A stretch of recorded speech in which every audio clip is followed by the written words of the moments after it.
Stop Bad Meetings Together. I'm Jenny Hensley, and this is our Dynamics Pep Talk Sunday Pep Talk for Facebook Live. Our goal is to help you do your work more effectively, get things done better and quicker, to stop wasting time in meetings, and our business dynamics. We are coaches, we do professional development, and we facilitate trainings and teach you how to facilitate trainings. So we spend a lot of our time talking about meetings, how to have more effective meetings, more collaborative meetings, and our goal is to share all of that information with you. Hey, Megan. Wanted to take some time today, though. Those of you who know me are probably sick of hearing me talk about all of the self-development books. I am so addicted to self-development nonfiction. So it seems like every week I'm reading a new book, and I think it's the greatest book ever in the history of the world. But I'm telling you today, it is the greatest book in the history of the whole world. I read Brene Brown's book, Rising Strong, which is about overcoming adversity. And the whole book is fascinating. I highly recommend it, and we'll share the links to that. And then I also yesterday watched Brene with Oprah on Super Soul Sunday Conversations, and I highly recommend that too. So I'll share both of those after the live broadcast. But there was one moment when I was reading where, you know, that lightning bolt moment where you're just like, oh my God, nothing's ever going to be the same because this has helped me understand something. It is this word. And it is this word that everybody I know, including myself, everybody I coach and work with, everybody needs and everybody struggles with.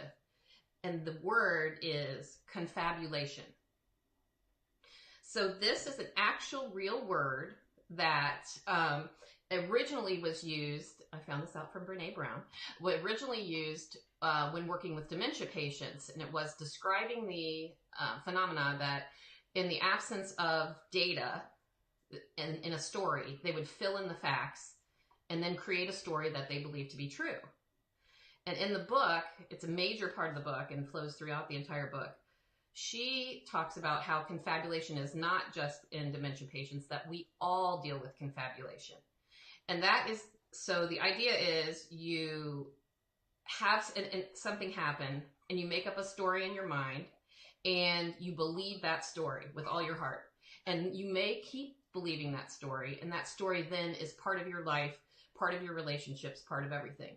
The scary part is that story may not be true, because a lot of times we are making up anything we can to make ourselves feel better, to help get understanding from the story. And so if any of you, which I do this all the time, especially late at night if I wake up, start mentally spinning about things and can't stop, it's probably because you're confabulating. So again, I'm just going to read her thing, her definition. It causes people, confabulation, or causes people to replace missing information with something false that they believe to be true. So you believe that it is true.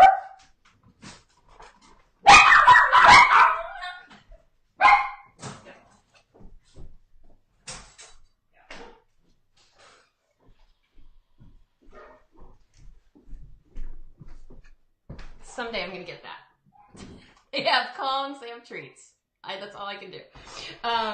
So anyway, confabulation, you are using it and you're believing all of this information in your mind. And you believe that it's true. And even your body gets a dopamine reward when you think that you figured out the story. So you get a reward for making up this false story because you feel better about it, because you feel like you've figured it out. And we are always trying to make understanding and figure things out. So what do I do about it? This is so simple and has really helped me to get better about it. What you do are three things. First of all, you have to catch yourself. So when something happens, somebody says something to you that's a trigger or makes you feel a certain way. And she really talks about shame in the book, and like that shame is something that we all feel and nobody wants to deal with.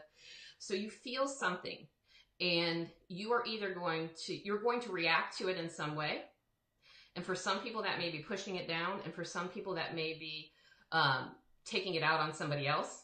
But what she suggests that you do is notice that you're doing something and stop in that moment and say, okay, I'm feeling something weird here. This isn't right. I may be confabulating.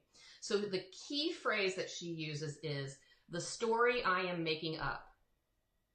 So if you're having an interaction with your sister and you have in your mind that something's gone wrong and she's mad at you, and I'm using Angie as an example because I've talked to her about it nonstop for 2 weeks. So, instead of spinning and making up more of a story and making yourself the hero and somebody else the victim, you call the person and you verify what you're feeling.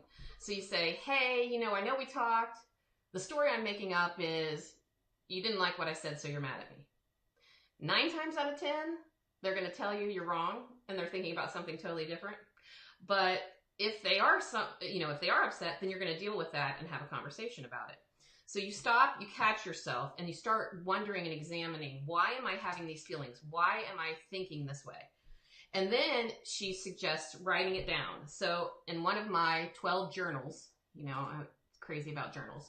I really have 4 going right now. In one of them, I just started, when I catch myself confabulating, I start journaling, like just right off the top of my head. What am I thinking? And all of this stuff comes out and you can analyze what you're thinking. So it gives you time to step back and analyze before you react and do something that you don't want to do or harm a relationship that you don't want to harm. Actually, in the book, she notes that they found that writing about, and I'm going to read this verbatim, writing about emotional upheavals for just 15 to 20 minutes a day on 4 consecutive days can decrease anxiety, rumination, and depressive symptoms and boost our immune systems. So I've been doing it for over a week, and I can tell you it totally changes the way you see the world, and it stops you in your tracks with all of this confabulating. And it helps us to have better understanding, which, as you all know, I've talked to you tons about, is the bottom line. Having shared understanding is the bottom line for having better, shorter, more effective meetings, better collaborations throughout your business and your personal life. So catching yourself, writing it down, and then analyzing that, and then checking it out. So she shares 3 questions. When you catch yourself, ask yourself, what more do I need to learn and understand about the situation? What more do I need to learn and understand about the other people in the story?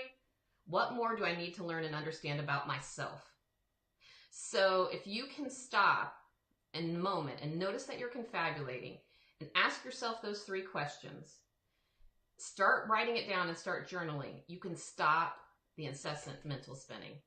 It's going to help you be more effective and help you have a better and happier life in general. I can tell you, even from a week of doing it. So that's what I wanted to share with you today. And I highly, highly recommend the book. And if you're not into reading, which I can't imagine, but a lot of you aren't, you may want to watch the Oprah Winfrey Super Soul Sunday. It's season 6, episode 15. I'll share it. You can watch it on demand. I did yesterday. So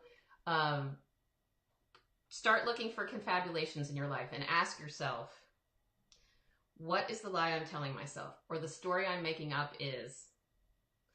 So I can't wait to hear how this goes. Please share your information.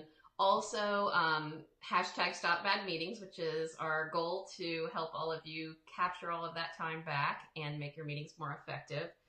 Also, please share this with anybody who you think might benefit from the message, or also the people that plan your meetings, because maybe we can help you have shorter meetings and spend less wasted time in meetings.